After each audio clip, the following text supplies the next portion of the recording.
Right, here we go guys, first instalment of the MGF race car revival, shall we say, for 2022 season. I've made a start, obviously, as you can see. Disconnected the battery, obviously, and we've taken the hard top off and started to remove the front half of the roll cage and got that out of the way. Also removed the seat as well, because there's some adjustments of what to do on the seat, or try and get it down a little bit lower. I think there's another bolt hole to go down, which will put me down another ½ an inch. But yeah, I'm going to have to make some adjustments to the bracket itself. What's the seat bolt onto? I'll just take it over here. You can see the rear of the seat is on this hole here. We can go down to this one. But I think the back of the seat hits this bit at the bar here, so we have to trim that out a little bit to allow the seat to sit down on it, and probably take a little bit off the top of each of the brackets as well. But as you can see, I've got a mount parts here that we've taken out already, just so we can gain access. So yeah, and with the reason why I've taken the front half of the cage out is to obviously remove the dash, but that's where the cage bolt into, and you need to get to the underneath for 2 nuts either side. So I thought I'd do that before I get up on the ramp. So yeah, we can carry on and take the dash out later on down the line, but the main goal is to get this engine, gearbox and subframe all out the bottom, so we can replace the clutch and all the clutch hydraulics. You can normally take the boxes out on these without taking the subframe out, but I'm going to take the subframe out because I know it's been out quite recently, so it should come out pretty easy. What else we got to do while we're here? Yeah, we're going to remove obviously the heater, and these are the heat hoses that go to the heat matrix. And then if you look down there, you'll see 2 red hoses. And hopefully we can just link that up with a 180-degree silicone bend. So yeah, that's all. It deletes that hose but keeps the water nice and happy, so it's almost like still circulating around, if you know what I mean. I think that is about it for the minute. So what I'm going to do, I'm going to raise it up, start undoing a few bits. I might time lapse a little bit of it, but I'll just keep bringing you in as and when I've achieved something. But the first port call is going to be draining the coolant out, so we'll get that done first, and then start to get some things disconnected from up top here.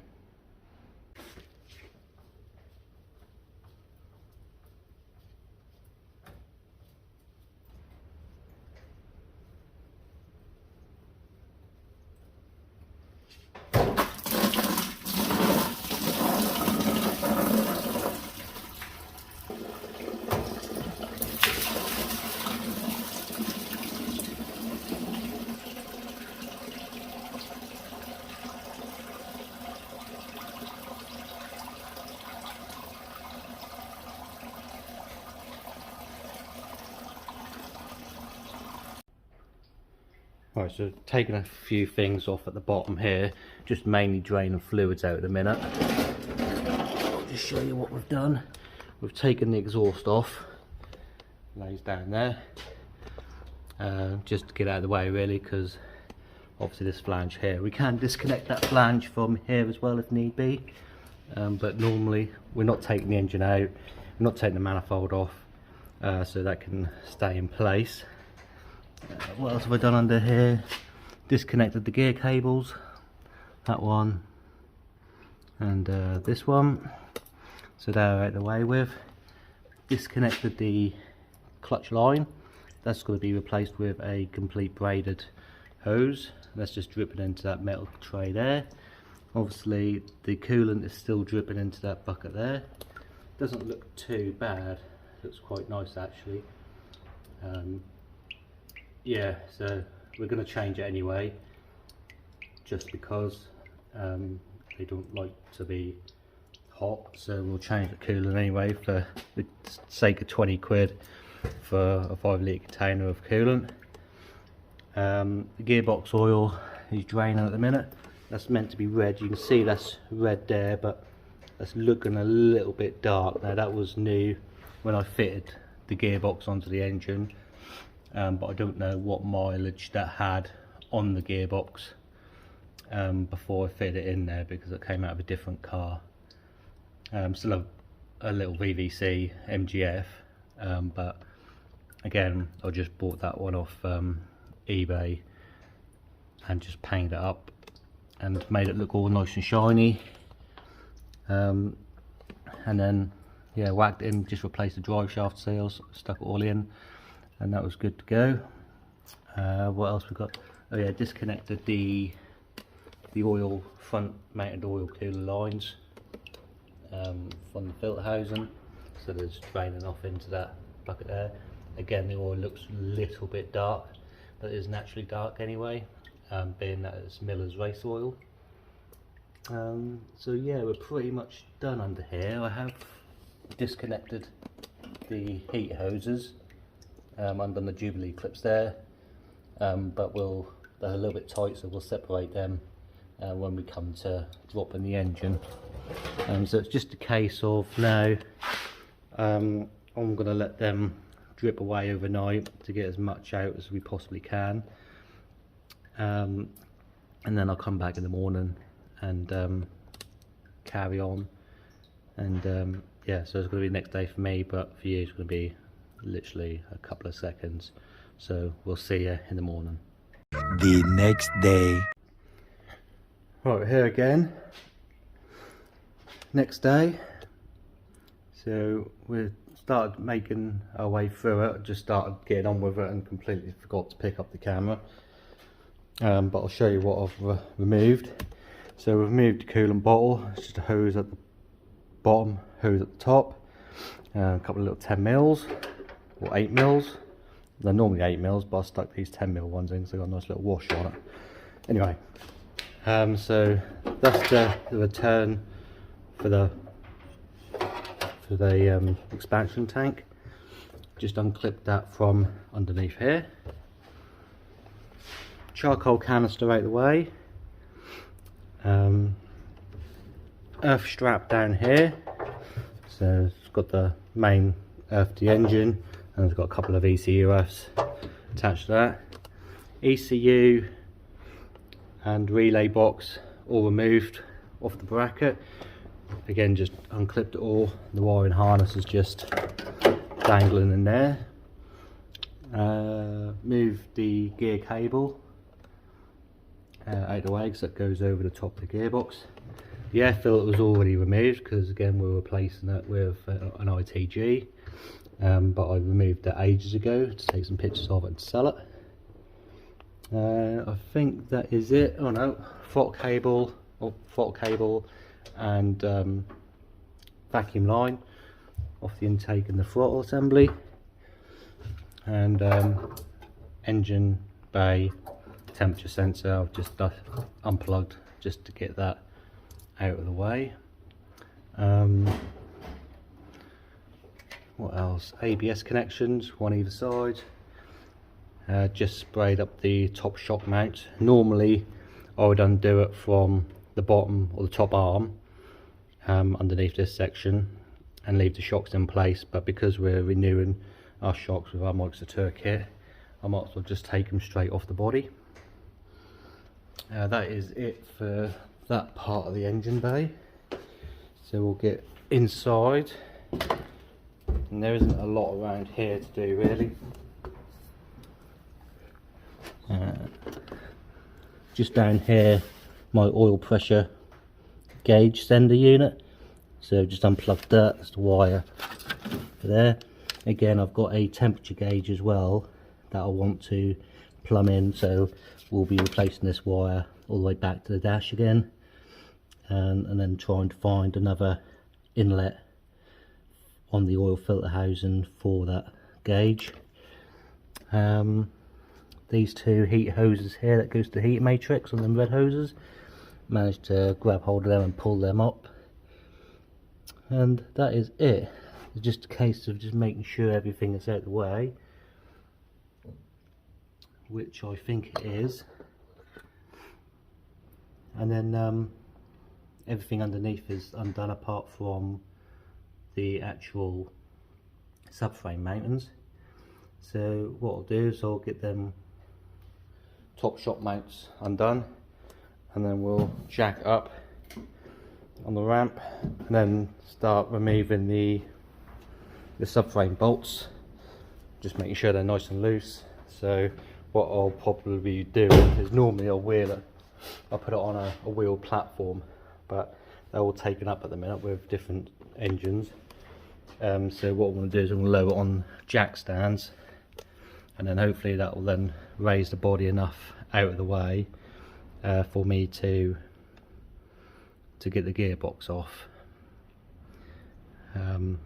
So yeah, and then obviously that give me enough room to do all the suspension gubbins stuff as well, which will be good. Oh yeah, the other thing is that I've got to do is this bolt here, you can see is loose, and that's for the alternator tensioner. I think the threads in the block are gone, so I'm going to have to undo that, and while it's out a little bit more accessible, I can then hopefully stick a helicoil in that, and I'll get rid of this. I think it's MG Mania alternator adjuster. It don't really work too well in the sense of that you can't get the lock and spanner on to the alternator side. So I've got brand new standard assembly, and then you just use a little 8mm bolt to adjust the tension. Once they're all free, you know, they're relatively easy to get apart and to do all the tension on it. So I thought putting that mount on would make things a little bit easier, but it actually makes things a little bit more difficult. And I think it's that and the constant torque from the engine which has made all the threads in the block loose and weak. They could have probably been weak in the first place, but when I put it in, that was all absolutely fine.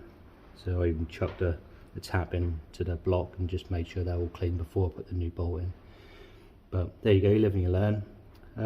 Yeah, so what we'll do, get up in the air again and crack off all the subframe mounting bolts, and then we'll lower it down on some axle stands and go from there.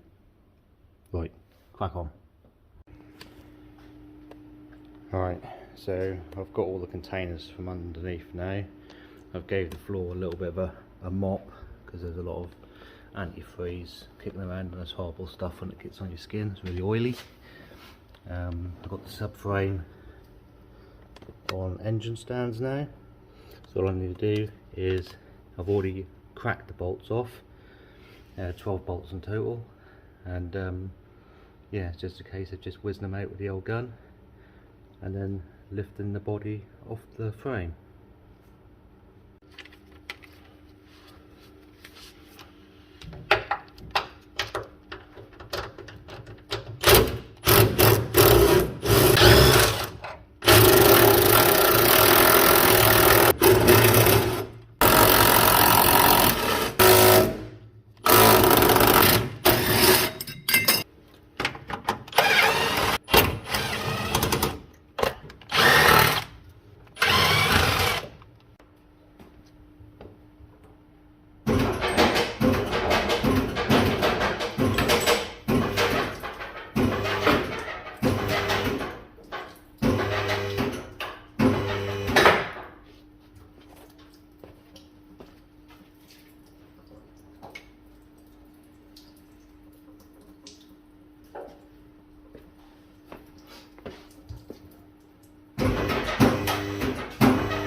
Right, here we go then. That's all now dropped out of the body.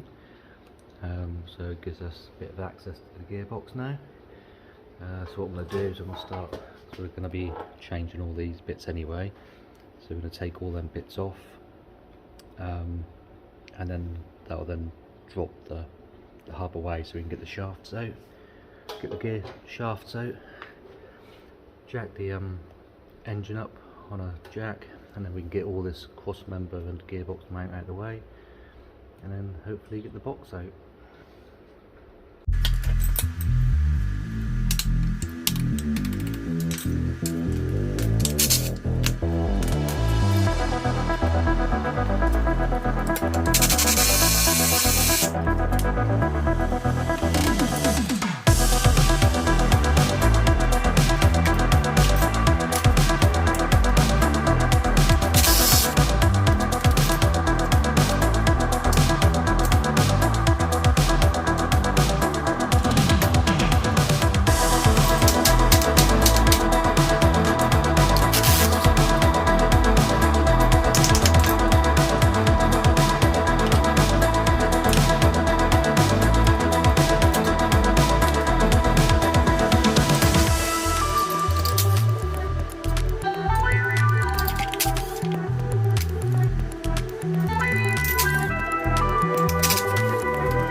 Here we are, it's all blown apart. You see me take apart the other side under tie laps. So this is what we've taken off. The shocks, we'll probably just sell these on to someone else because they'll be a 4. And obviously we've got the modified hydrogas unit. Normally people will put lower run pins in, which are lower ones of these, but we've actually modified it, so we've actually taken some material off the deplacer cone, and then obviously taken some material off the top of this, shortened the spring, and that does effectively the same job. So again, we'll have 4 of these all individually gassed, so there's no gas lines that runs from the front to the back anymore, so you can set up your own pressures. The only thing it hasn't got is it hasn't got the nitrogen refill, which is a new thing that's come out the last couple of years. People are now refilling the nitrogen on these, but these are absolutely fine. So yeah, so we've got top arms, hydrogas cone, shock, and then obviously they're freshly powder coated sphere retainer brackets, so that'll be replaced with the obviously the Mike Satur kit.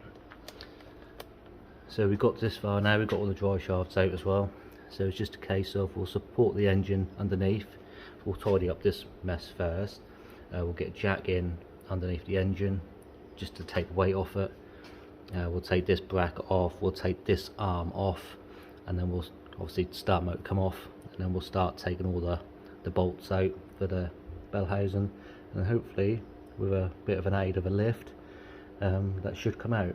So I'm just gonna get on and do that, because it's just taking bolts apart, but and they're all relatively new bolts anyway, all stainless steel bolts that have all been greased in, so that should come apart relatively easy. So yeah, I'm gonna get on, get that gearbox out, and I'll come back to you when it's all out. Here we go guys, it's all off. Gearbox is out, the clutch is off, and just inspecting the flywheel, and you just see there's a couple of little heat marks on there. Inspecting the clutch. Again, there's a few heat marks on the clutch, and this was a brand new clutch when I put it in. You can see it's almost worn out the wear indicators or the grooves on the clutch itself.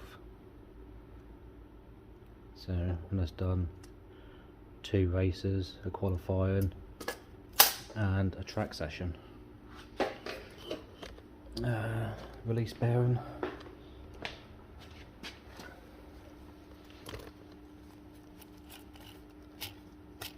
Don't sound too healthy either, to be fair, but release arm's nice and smooth. So we'll get the new clutch onto the flywheel, new release bearing in, and then we'll bang the box back in. So this is the clutch we're using, organic plate stage 2 from Black Diamond. It's got a new release bearing as well, and that's the upper-rated pressure plate.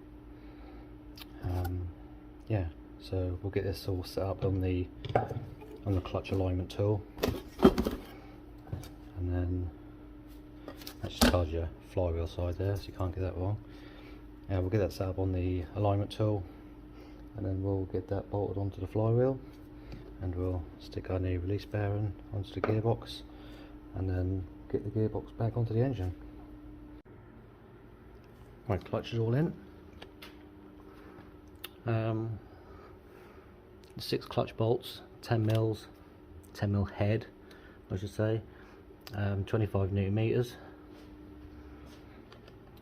The release bearing is on as well. I've just been reading up some jargon on this leaflet. It actually say bedding in period minimum of 300 miles on stage 1 and stage 3, or between 600 and 800 miles for stage 2. Well, that's going straight on track, unfortunately.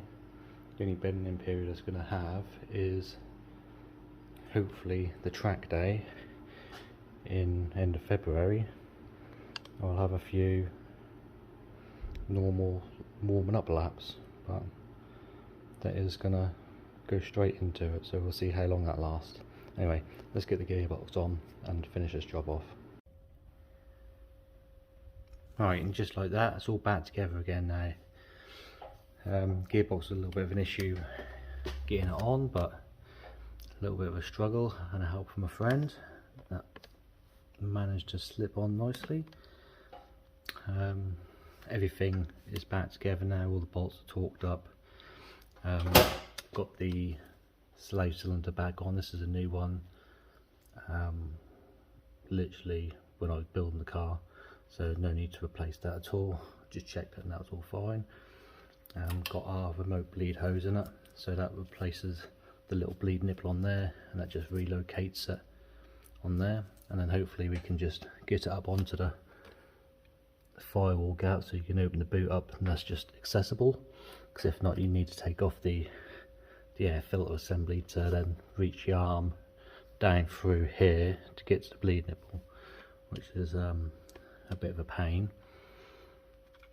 Yeah, so all the suspensions out the way, ready for the Mike Satur kit, all the hubs back on, drive shafts are in, gear oil, fresh stuff is put in while the engine was out, because you nice and easy access to the fill bung there.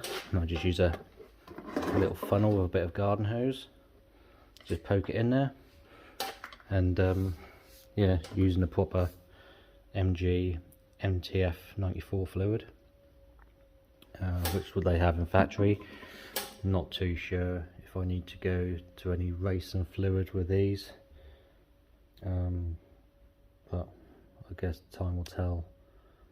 We'll pull the oil out of it in the next couple of track days and after the first race, and just inspect it.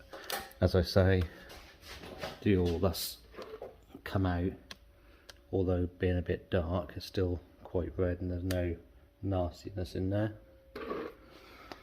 So it might just be a case of having to replace that every couple of races, but we'll see. It might last a season and we'll do a full fluid swap after every season.